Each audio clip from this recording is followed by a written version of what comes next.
Wheels, Classics and Collections is made possible in part by the Minnesota Arts and Cultural Heritage Fund and the citizens of Minnesota, and by members of Pioneer PBS.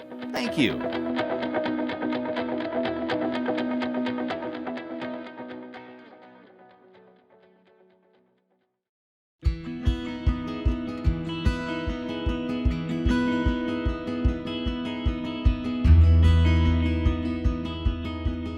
My name is Dan Drips, president of Heartland Motor Company in Morris, Minnesota.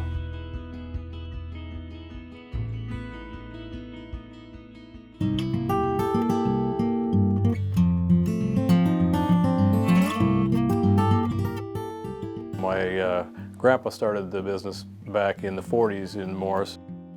Yeah, it was 1940 that picture is from. Be my grandpa George and my great-grandfather, and we don't know who the mystery man in the middle is. It's from 1940, so we don't quite have that one figured out.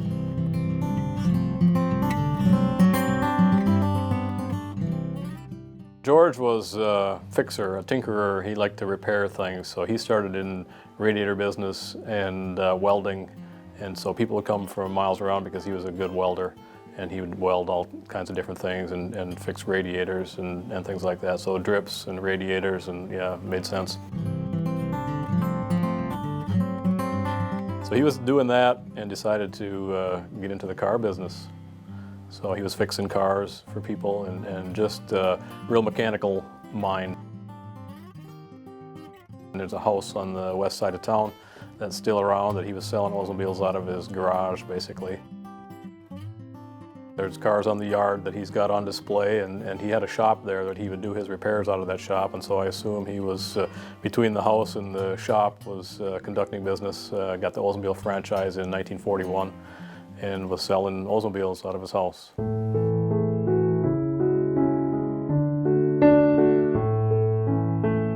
And then in the 50s, he built a dealership down on Main Street. That building is still down there, and my dad took over when he got out of the war. So Bill's my father. He took over from his father, George, and he got into the car business then. And similar, he liked to work on cars and had always an interest in cars, but he was more of the people person, let's say, and more into the selling of them and kind of enjoyed that aspect of it. And then in the early 80s, when things were getting a little tougher, then Bill and Bud decided maybe we'll put this thing together and make a viable deal. And then Bud took that on to make a viable operation with kind of merged two franchises together. And I came along for the ride in 1984 and still here today.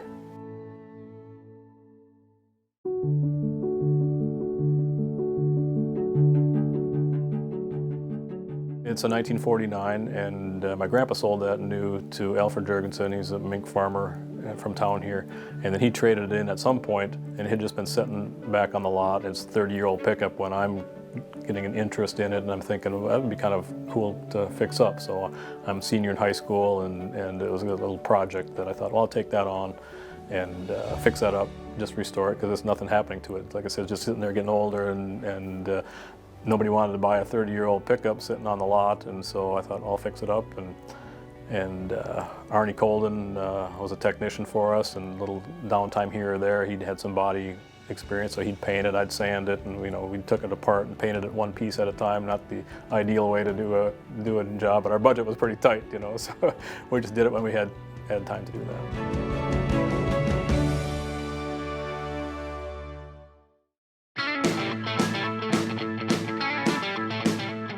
That's a good story too. So that Oldsmobile that I have, 1972 Oldsmobile, so I'm in the finance office. I don't have any money. It's like my first year or two of working in the finance office. I'm talking to Bud Berger, who was going to the auctions, and I said, hey, if you ever see a car like that, let me know. And so he calls me up in a week or two and says, I have your car. And I said, no. I said, let me know if you ever see one. I don't have any money to buy this car, and so, well, I bought it, and so you can just pay me back, I'll just take it out of your pay or whatever.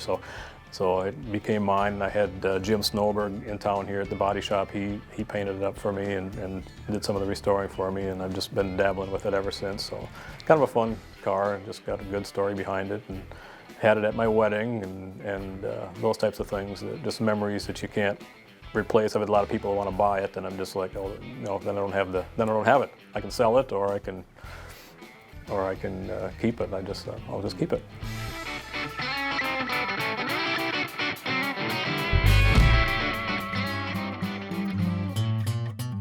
Back when I started at Berger Chevrolet in 1984, there was a car show, and even before I started that, they did it for a couple years. I'd bring my old truck out to the car show, and it was kind of a fun event. And it just faded away, only a couple years, so probably 86 or so it went away. And we decided with the new facility that we wanted to bring people to the new facility and show people what Morse had to offer, because the car shows are a regional deal. So we brought that idea back, and it's just grown every year since we did it. So it's a free car show for anybody that wants to show up, anybody that wants to bring a vehicle. We're not in it to make any money or anything. We just want to bring people to the community and show off their cars. And we're car people, and there's a lot of car people out there. So it's a very fun event, a family event that we bring to the community, and nobody's making any money off it. It's just people getting together, having some fun.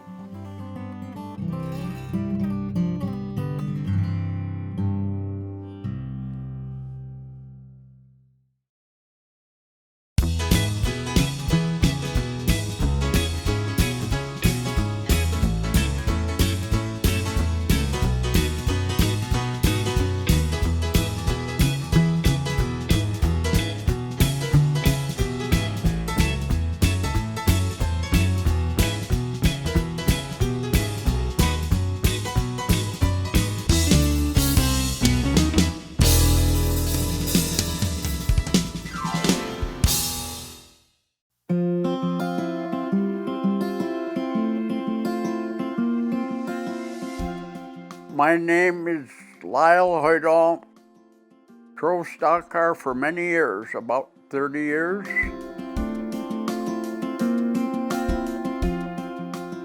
You get deeper into it, the longer you're at it.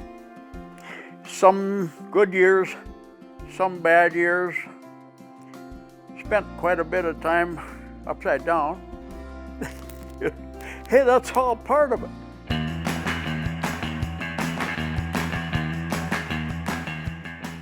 And you're out there to win. You're not to make friends.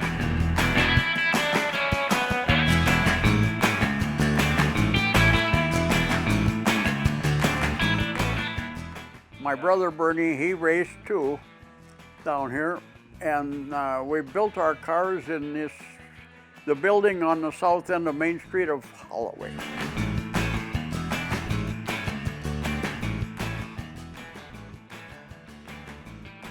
Where it all started. My brother Bernie is kind of a father to me because Dad got killed in that junction going to Morris, Highway 12 and 59 junction.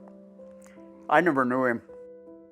So Bernie was kind of a dad to me, and he liked racing too. When I got mine built and he watched me go around a couple times, he says, I gotta have one.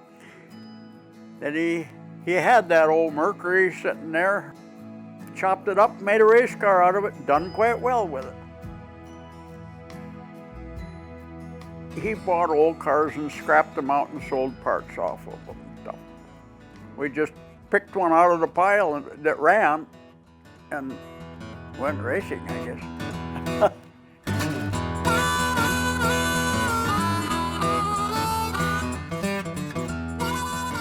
We went in that old gravel pit that they made into our first racetrack.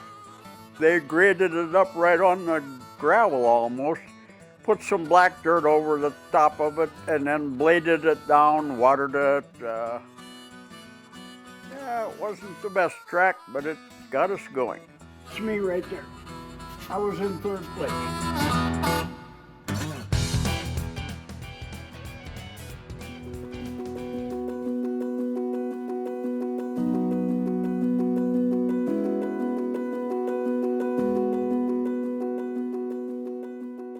They were fun days. They were more about competition and stuff, and not all the fancy equipment. My gosh, we had those little cans and that little tiny, the tire, and like Ron Hadra said at one of the reunions, he said, most of our tires said no hunting on them. but it was fun racing. People enjoyed it. It was really fun, and we knew all the drivers, and you know, they were relatives and friends, and everybody went to the races.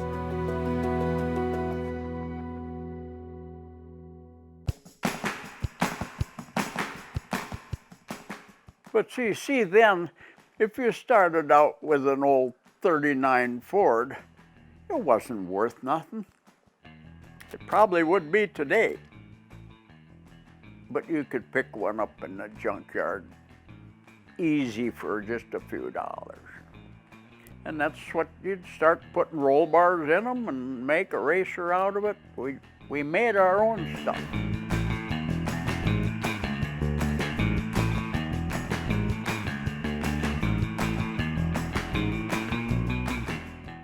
Here's a picture of Jimmy Ryman giving Lyle the checkered flag, and he's in half and half. Half and half was one that I never owned that car. I just drove it. Both Bernie and I drove half and half at times. For Maynard Shellstead owned it, but he never drove a race car in his life.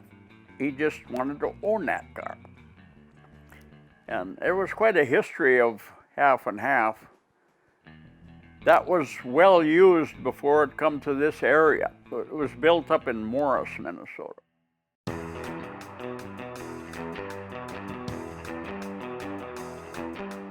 At the very first, we had standing start. We didn't go around and then they dropped the flag and then start racing like it. You lined up, flagman was in between the two lanes of cars. He told us when to go. That wasn't the safest place to be, really. There was no mishaps, I don't think.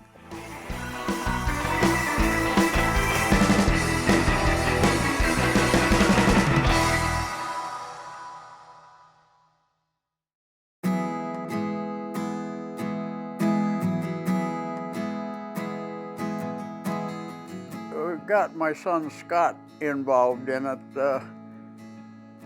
when he was 15 years old. Didn't even have a driver's license yet. I think back and I couldn't believe it how quick he caught on. And he was a very good driver. He'd done better than his old man. He kept it. I don't think he ever had a rollover. He drove different. He was actually a better driver.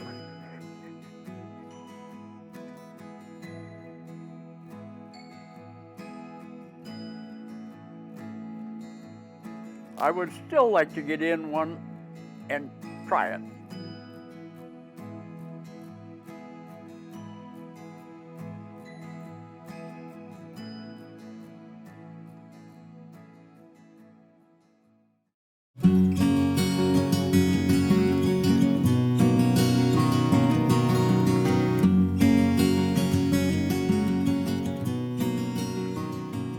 We are in the Wheels Across the Prairie Museum in Tracy, Minnesota.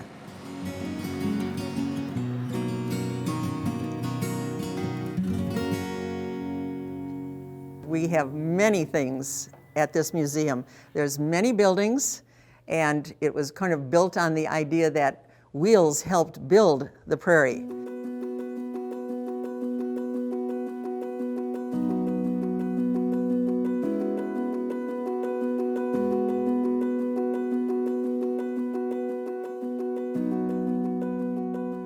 My dad, he lived in Racine, Wisconsin, and he did welding and different jobs. Sometimes people referred to him as a blacksmith. He did not like that at all. He is not a blacksmith. He is a welder.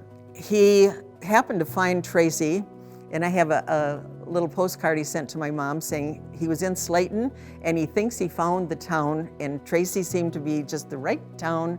He talked to some people and he thought it would be a good place to start a shop. They moved from Racine, Wisconsin. He brought all equipment that he could, a drill press and whatever he had. Took them about 5 trips to get over his 500 miles. So then my dad started a little shop. It was behind another building. His brother was working with him. One day, my dad was downtown above Walt Moline's store. My dad was fixing something upstairs, and he happened to see this old car.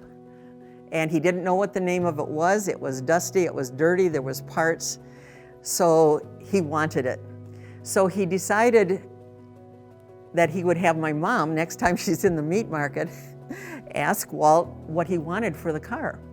So my mom did, and he said, well, he would have to take it all apart and haul it out. He said, give me $5 and he could take it out.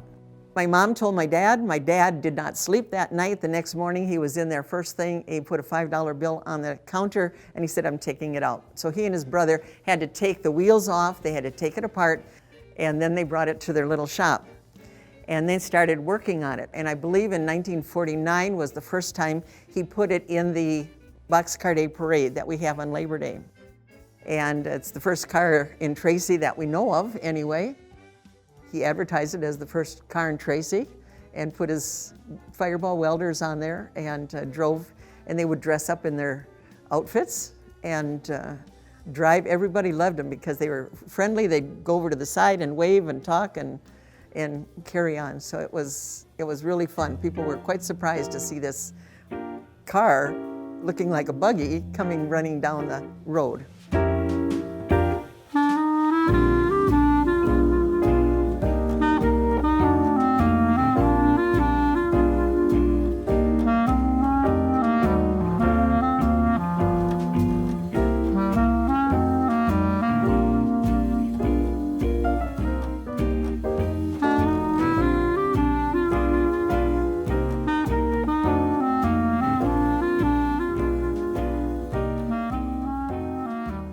If it's going wide open, go 25 miles an hour. But my dad said he would not drive it that fast. When a parade, you could just go slow enough. But he would drive around town. He would go to the bank, the drive-in bank, and talk to the people, or go around just any old day that he felt like taking the car out. As far as we know, 5 were made of this specific model. They were made in Norwalk, Ohio.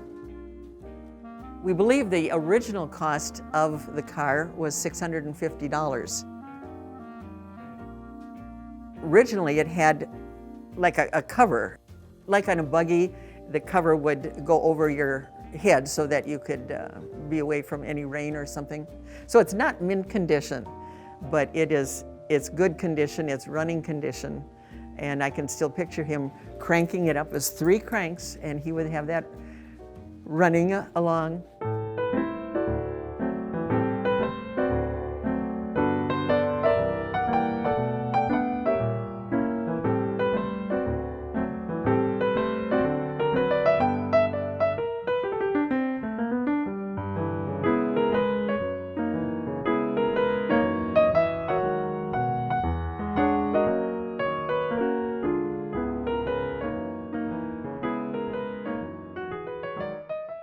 I drove it when I was 16, which was a thrill for me.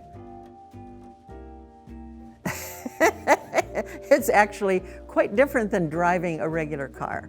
It has what's called a fat man steering wheel. So whatever size you are, you can pull it forward, you can push it up. So if you're nice and hefty, you can still drive the car. It's way up there. The reverse is, I believe, on the right pedal. Okay, this is the right pedal, and this would be the reverse. To start it, it would be on the left pedal. You start that, and the gas is a little lever up by the steering wheel. And then the brake is a handle off to the side. It's not hard. When you first do it, you're used to a totally different car. And it's like, well, the reverse is down here, it should be up here. So I think I was laughing the whole time because it was so fun.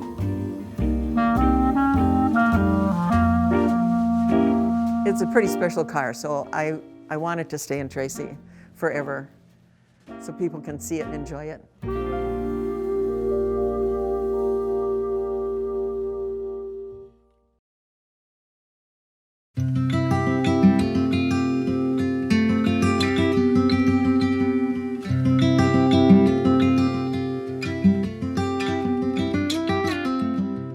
My name is Virgil Foltz. I'm in Morris, Minnesota. My first new car that I bought, and it's a 1965 Rambler Marlin, and they come out about 65 and a half, and they were competition for the Ford Mustang. They come out in 64 and a half, and all the companies try to copy them or catch up with them. We bought it up in Fergus Falls, the Rambler dealer, and we bought it off the floor. We went up to buy a Rambler two-door hardtop. We got there too late in the season. They didn't make any 65s anymore. We had to buy a 66. And they had this one on the floor, and it had everything I was going to get on the hardtop, so we ended up buying this one then. The fastback design was quite a distinction, but it was just a flashy little car, is what it amounted to.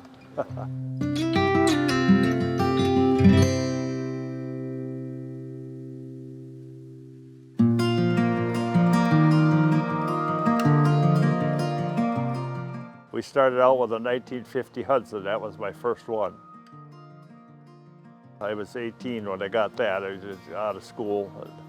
Finally talked my dad into letting me get one. My dad had a 49 Hudson at the time, and they were just the car of the time, I thought, at the time. I'd sold my Hudson to my brother for $640, could you imagine? And that's when I got the Marlin in. And we bought this straight out, $3,100. Now you can put a couple zeros on the end of that, this day and age.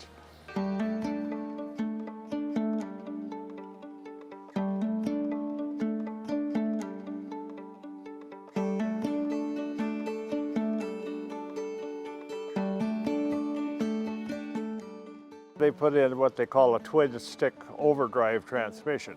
It sounds pretty exciting, but all it was a floor shift, shift a lever on the floor.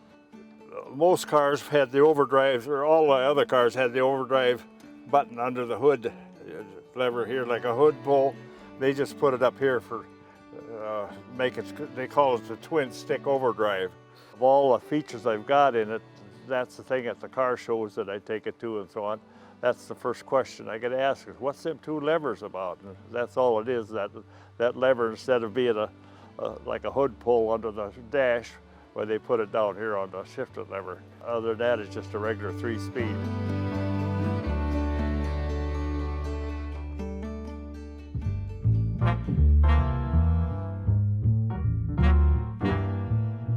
It's a full trunk, but they just made a smaller lid for the design. Keep the design looking right, I suppose. Their spare tire and jack and everything are in there. And so.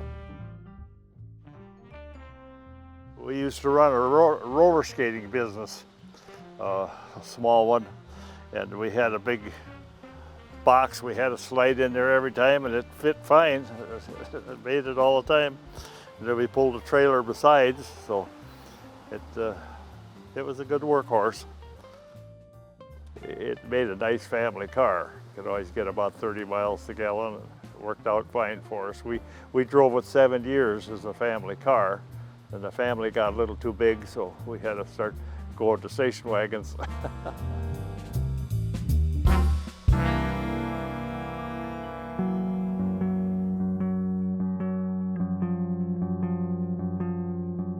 I started buying models in 1992, was the first ones I bought. And I just added to them as I went along. And I got quite a few for Christmas presents when they knew I was collecting cars. And I've got about 90 of them now, I guess. I purchased this Jaguar and this Ford Thunderbird on the same order. I remember, I don't know why they both turned out yellow, but they were. This one here is a Chrysler Airflow. When they come out, they were a real outstanding car, but they were completely different, and they didn't go over good with the public. They didn't last long. Then of course the Edsel, you know what happened to them. The people didn't like them either. So they only made them a few years. I mentioned this. This was the model of the first car I owned, and it come from England. And I found it in an ad, and I think it was in the Popular Mechanics. That was the most expensive car I bought. This is $104 for that thing. But it's identical to the first car I owned, and I just had to have it. Christmas time, I got this package, and I unwrapped it, and here was this water painting of my Marlin.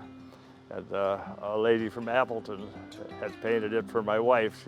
Wife stuck one of my pictures out of my billfold of it, and she painted it, and she really did a super job. That hanging over my desk.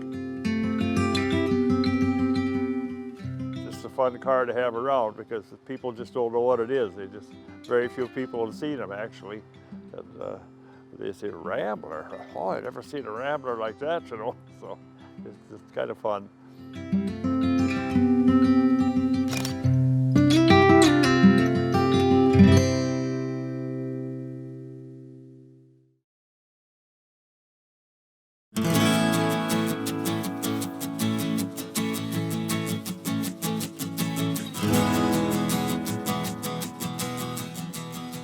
Well, I was born on a farm over near Odessa. My dad died when I was a young boy, and so my mother insisted that I go to college, and I went to the university not knowing what I was going to do, and I ended up being a funeral director. And I've been a funeral director for 55 years.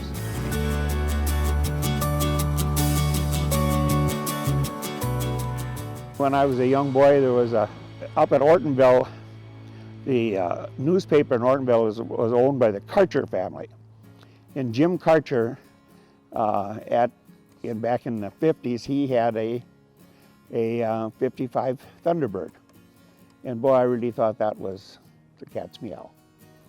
And so when I got to thinking about it in later years, and I decided to look into it. I had a 57 first. I bought down in Minneapolis 30 years ago. Simply, I liked these little birds, but it needed a lot of work. So I found this car in Michigan, Detroit, Michigan. So I flew to Michigan and I purchased it there. And then I had two cars for a while. And then I sold the 57 to a man out in South Dakota. And he's since has corresponded with me, and he's very happy. He's formed a car club out there, and it's been that way ever since.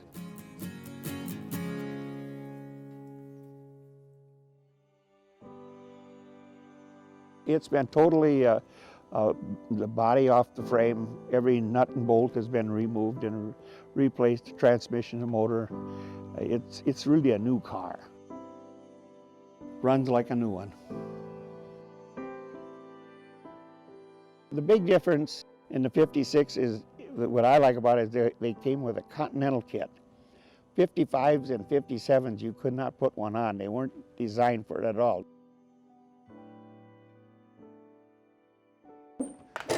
And here's where you fill in your gas, and you open the trunk up, and then when you're done with filling gas, you push the tire back up like that. Fact is, we hang that Continental tire out of the back bumper. The steering even got a little light. So 56s were redesigned to carry a Continental kit, and I just thought they looked neat.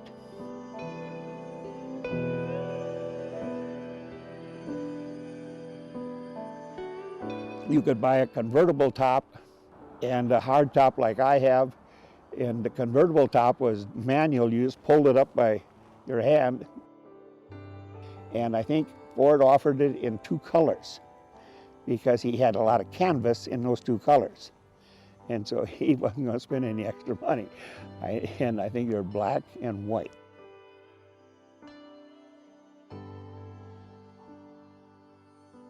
The 56 came with the porthole in the top. You had noticed the top hanging there. They didn't do that in 55, but in 56 and 57, they all had the portholes, which were kind of unique. You couldn't put them in the trunk, they were too big, so you had to take the top off and leave it at home. So you didn't want it to rain while you were gone. This car was actually sold in Los Angeles to a dealer in Los Angeles, and I've got the actual invoice that was on the sticker on the window.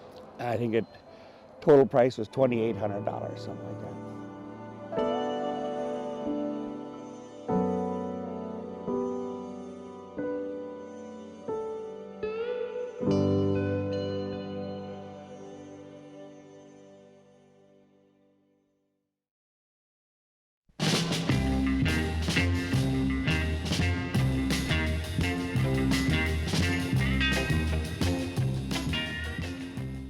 Unlike today, there weren't so many ways to spend your leisure time, so the stock car racing, you know, for the spectators was a cheap way to do it, and for the participants, a lot of them were Korean War and World War II veterans.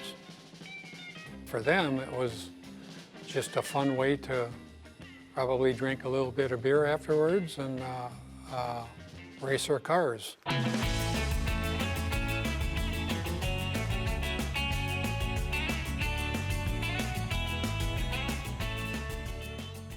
I grew up in Willmar on the north side, about a block away from the fairgrounds, and along with a bunch of other north side kids, you know, we gravitated to the racetrack on Friday nights. That's where we were. This is the old half-mile track at Willmar, shaped like an egg. There's a certain number of guys didn't care to race there once they raced once because, as you could see, 1 and 2 were shaped quite differently than 3 and 4. And you really had to have the handling on your car working to make it around it decent. And more than a few cars were built in the neighborhood. Guys would bring an old car home and take the glass out of it and gut the interior and just start bracing it, putting in roll bars, and went from there. That's how they got their experience.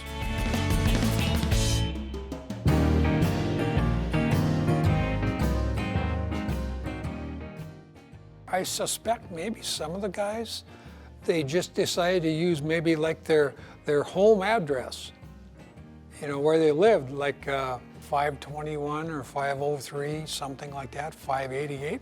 Maybe that was their house address on their street. There was a time when you saw that quite a bit, not so much anymore. You still occasionally see it.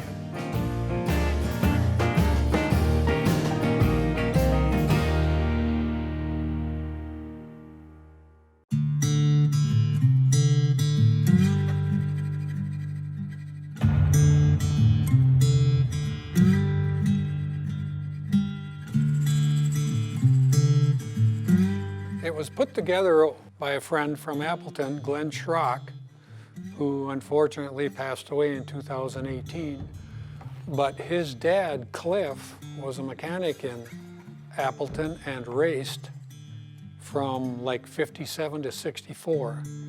And Glenn tagged along, and over a period of time, he's put together quite a collection, built quite a collection of 1/25th scale model cars. Its collection is just about 150 cars. Old coupes and coaches, like we called them back then, from different tracks. I don't know how long it took Glenn to put this together, but it must have taken some time. And he must have had a lot of pictures, you know, a lot of reference material to get the paint schemes right and stuff, because you couldn't possibly all do them from memory. It's quite a collection.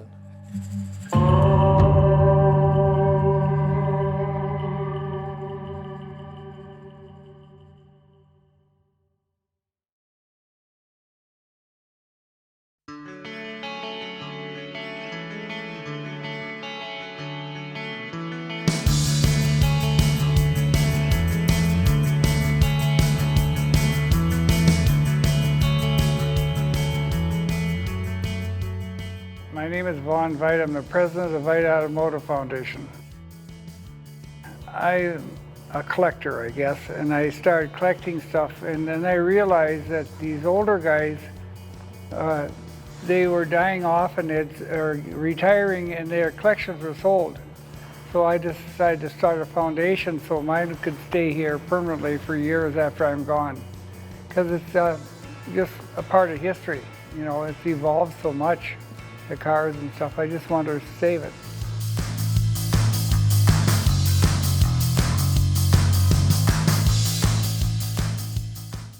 I built a round barn for a showroom.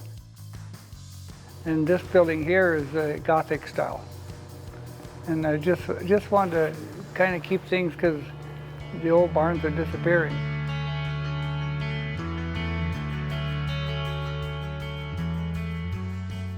I've got the metal toys and trucks I had when I was a little kid. I've got my first bicycle I got in 1948. I got a duplicate of my second one. I've got duplicates of my motor scooters I had.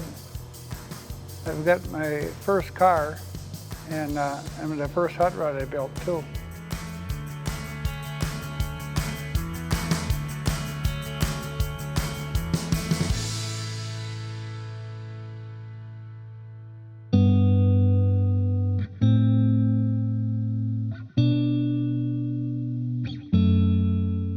My name is Jared Roulette. I'm the curator here at the Veit Automotive Foundation, and that means that I do the tours, I do a lot of the history of the different cars throughout the collection, history of any of the Minnesota-related objects in the collection, and when I'm doing the tours, I try and involve our guests that come out here with any of the history and teach them new things as they walk through.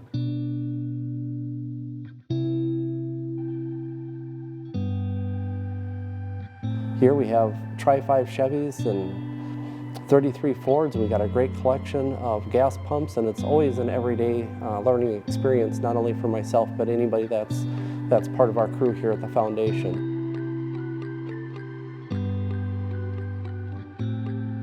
Every day there's something new, and it just keeps it fresh for all of us. Documenting the history of the cars and the pumps and those types of things, whatever, for future generations is super important to what we do.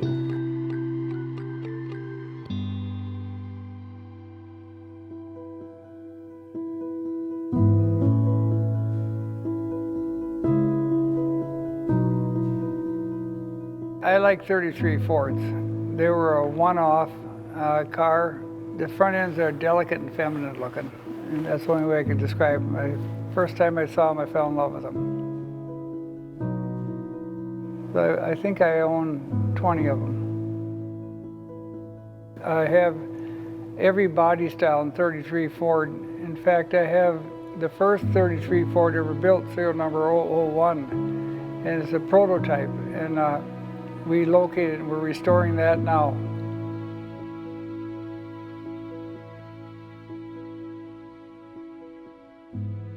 Almost all of them have stories. Some of these got a lot of history to them. It's just part of the hobby, you know. And, but I like the historical part of it too.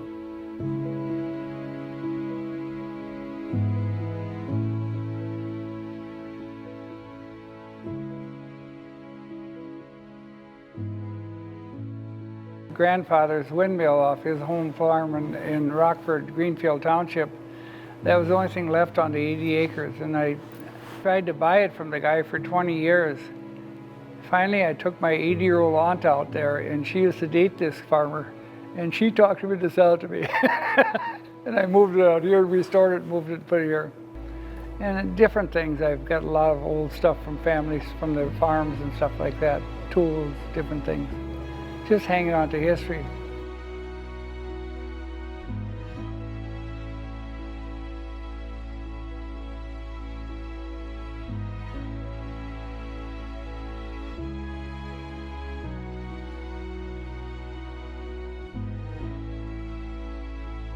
Every day it's something fresh, and if you're not learning something or whatever, it's because you're not paying enough attention. It's a pretty fun place to be, and so, like I say, every day is a new adventure.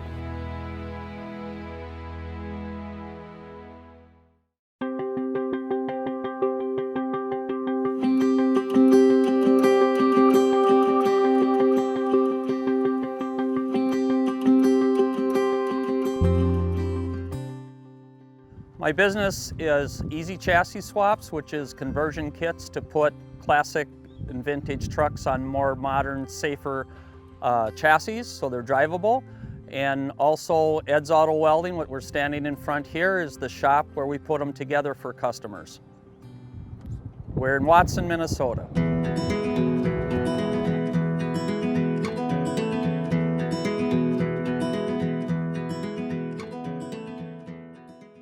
The business downtown that we have, the Easy Chassis Swaps, this is where we put the kits together and ship them out of there. We ship in Granite Falls at UPS, so you'll see me running down there to ship the boxes. I started with a small room in this shop in the back, realizing not long after that it was gonna get outgrown. It was just too small. So we found the old abandoned cafe downtown, which was a very busy cafe in its day, the Watson Cafe. It has a long, long history, but I can see a diamond in the rough, be it a vehicle, be it a building. So it's making use of another building that normally would have been torn down.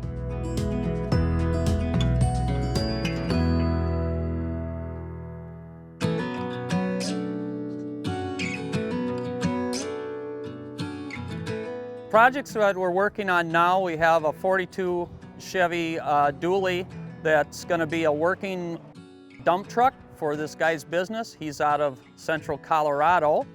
That's on a 78 one-ton. We have a 47 Chevy truck here that is a gal from Texas. It was her great-grandfather's truck from the Worthington area, and she has a farmer's market business, so it's a stake bed truck, and she's going to use it as a calling card. This is our 58 4x4 that we used to create the kit that I'm selling today. It's one of our hottest selling kits, 58 on a 79 4x4.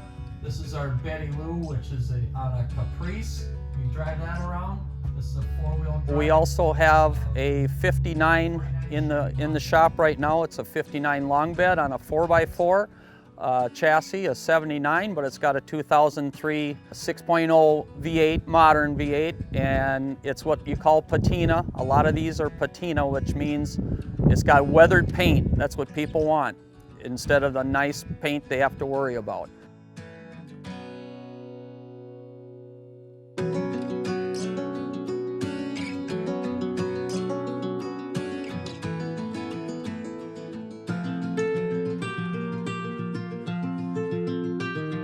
What I know about this garage, it was built in 1962 as a Texaco gas station, and then later turned into an independent, or actually it was a co-op brand gas station, and then went to independent. It was owned by Harris and Harriet Molden, known as the Molden's Garage. They had 3 tow rigs to go rescue wrecks and people out of the Lacaparo River going through the ice.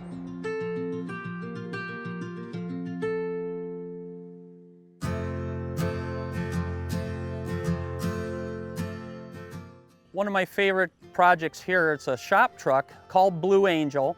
This was my uncle's original tow truck that he bought new in 1970.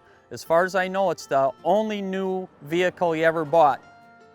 I rescued it from being scrapped. We recognized it as my uncle's old tow truck. It was in the first Ivanhoe Parade in '71, and they had their 50th anniversary this last year of that parade. And my cousin Ken was the honored driver. And sadly, Ken passed away. That's the last time we saw him, but that was a great day. We got it running just the day before the parade and ran it through the parade. It means a lot to me. It is a tribute to my uncle, Uncle Clarence, who was a World War II veteran, served in the Army, Air Force, whatever, in a B-17 bomber. Came home and started his own business out of real humble beginnings, called it Lipinski Garage, grew it.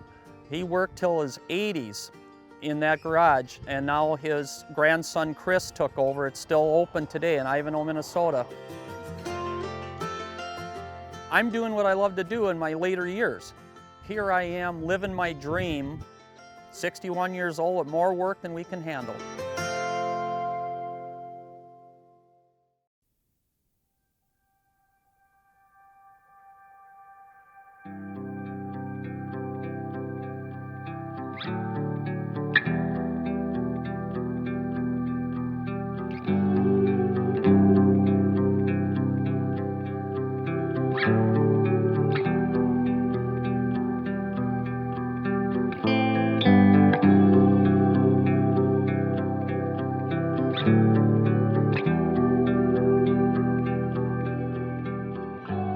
I'm Wally Kell from Morris, Minnesota, and I'm a collector.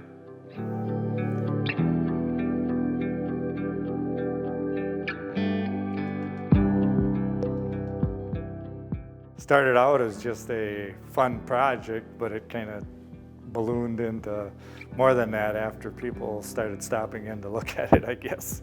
I didn't build it for a museum or anything. I just was just for my own enjoyment.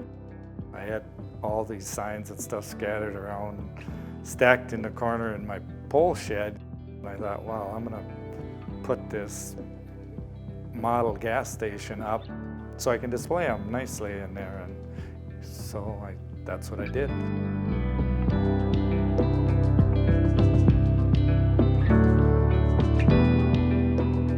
On gas and oil products, I started about 30 years ago. A friend of mine had 2 gas pumps that were given to him, and he offered if I would restore both of them, and he'd keep one and let me have the other one. So that kind of started gas pump collecting, and after that I looked around and, hey, this one's way different than the one I've got now, and one led to probably 60 or 70 that I have now.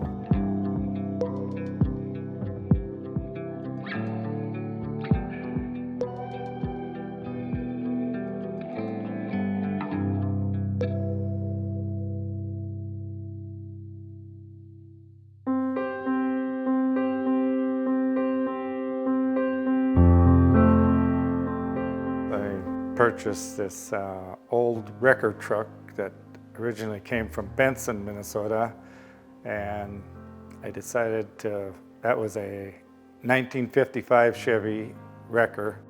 So I just started searching for a 55 Chevy to hook up behind it, and I now have it situated so it looks like the wrecker's towing the car in. The other old pickup by the tree actually is a 48 Chevy that I had acquired when my brother passed away, something he'd collected.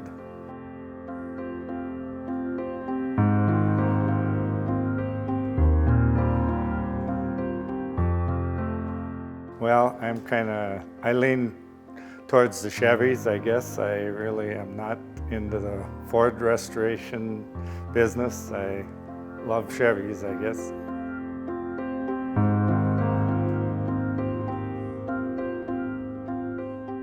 That's kind of ironic because Majority of my tractor collection is Ford tractors.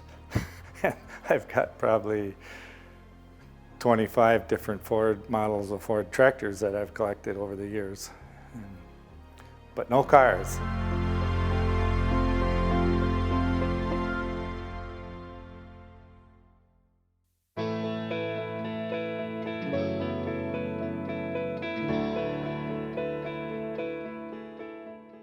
I've had quite a few car clubs make this their cruising destination. They just stop in, for an hour or so and check things out, and like a Sunday afternoon or something, and that's kind of fun. You get to see a lot of old cars.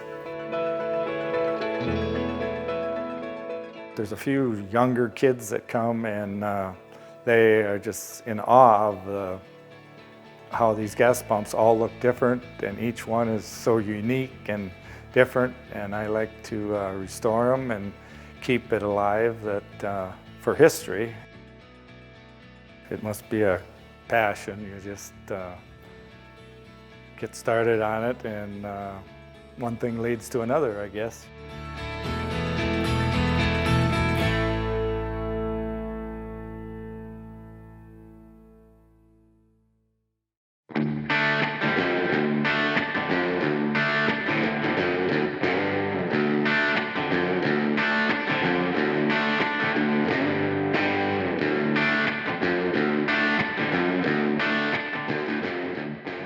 My name's Kevin Backstrand from Ortonville, Minnesota, and I own the Old American Bike Barn.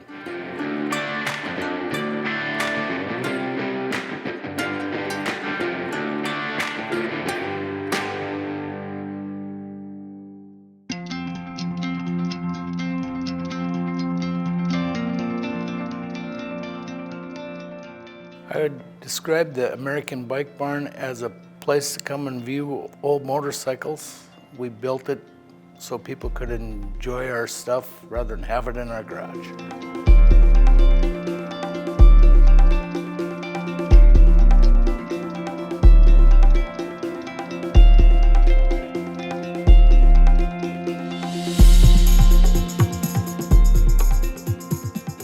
I've been collecting motorcycles for probably 20 years now.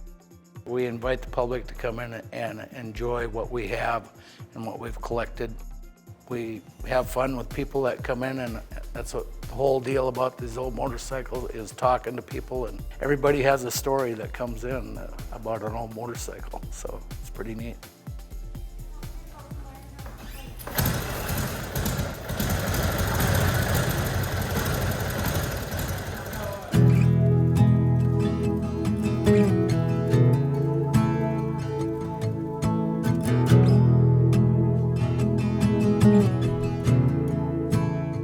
My name is Tina, and I'm Kevin's business partner here at the Old American Bike Barn.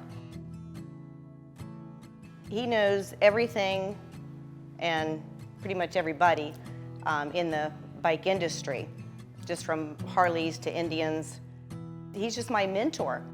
He teaches me about bikes, and I grew up around race cars. I don't know a whole lot about bikes. My son races for World of Outlaws, Josh Richards. He's a 4-time World of Outlaw champion. He drove for Lucas Oil the last 2 years, and he won a Lucas Oil championship. So I've known a lot of people through the racing industry. I mean, every day is new and exciting. This is truly my dream job.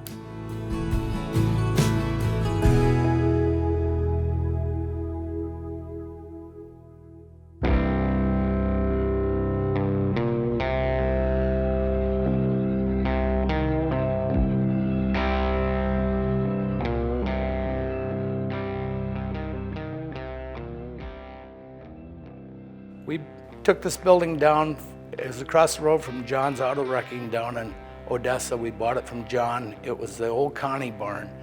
And I spent many hours sitting in that barn dreaming before we took it down. And we had Todd Close and his family tore it down. They marked all the timbers to know how everything had to go back together. 1890s that barn was built. It was all the timbers and whatnot were all jointed together, and wooden pegs put the barn, pretty much the whole framework together, and it was very sturdy when it come down.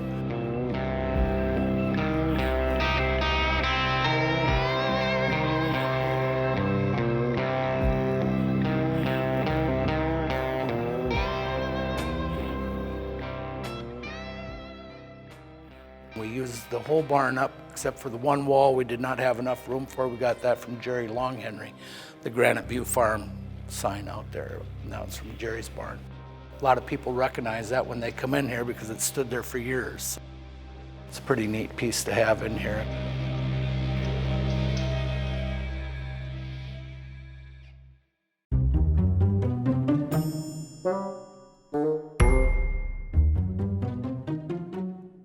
We have Jim. He's the old guy in the back, really dependable. He's, I don't know, maybe 100 years old, but he got Employee of the Month last month, and he shows up every day. Jim came here from Barrett-Jackson in Arizona. We've had him probably 2 or 3 years, and he came to work for us. Last month, he was Employee of the Month. Best employee we ever had. He never talks back.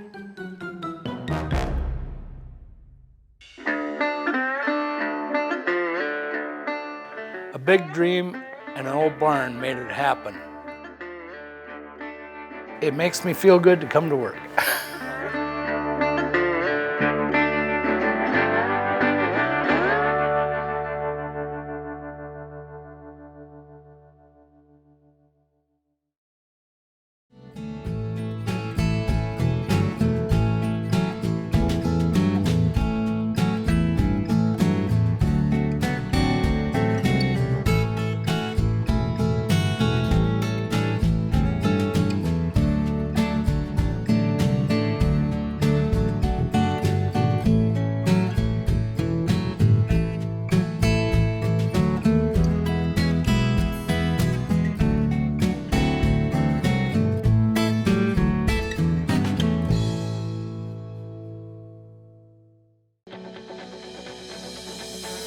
Wheels, Classics, and Collections is made possible in part by the Minnesota Arts and Cultural Heritage Fund and the citizens of Minnesota, and by members of Pioneer PBS.